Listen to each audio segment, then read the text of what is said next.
আপনি তো খাবার পানির মাধ্যমে পানিটা গ্রহণ করছেন, ওই পানিটা ছাড়াও আপনি এই যে চা কফি খাচ্ছেন সেখানে আপনি সুগারটা মিক্স করবেন না। এটাকে আপনি হার্বাল টি আকারে যদি গ্রহণ করেন, দেখা যাচ্ছে আদা চা, লবঙ্গ চা, দারুচিনি চা, এলাচ দিয়ে চা, বা আপনি হচ্ছে বিভিন্ন রকমের হার্বস, নিউট্রাসিউটিক্যালস, এগুলা মিলিয়ে যদি আপনি সেগুলা দিয়ে একটা হার্বাল টি হিসেবে আপনি গ্রহণ করেন, সেটা কিন্তু আপনার ডাইইউরেটিক, এবং ওখান থেকে আপনি দেখা যাচ্ছে যে ভালো পরিমাণে অ্যান্টিঅক্সিডেন্ট পাচ্ছেন।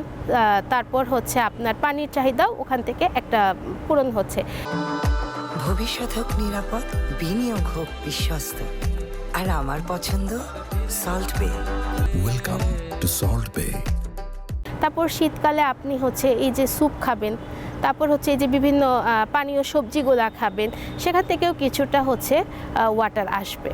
আর বাকিটা হচ্ছে যে গরম পানি তো আপনাকে এনশিওর কিছুটা করতেই হবে, উষ্ণ গরম পানি। আবার পানি যদি আপনি কম পরিমাণে খান তাহলে কিন্তু শীতকালে এই যে মাসেল টান লাগে বা পেশিতে ব্যথা হয়, অনেক সময় ঘুম থেকে উঠলে আমাদের মাংসপেশি মানে শক্ত হয়ে যায়, এই প্রবলেমটাও কিন্তু হয় যে আমরা যদি ডিহাইড্রেটেড থাকি, এটার জন্য আমাদের এই মাংসপেশির টান লাগে। সো পর্যাপ্ত হাইড্রেশন নিশ্চিত করলেই এই সমস্যার সমাধান পাওয়া সম্ভব।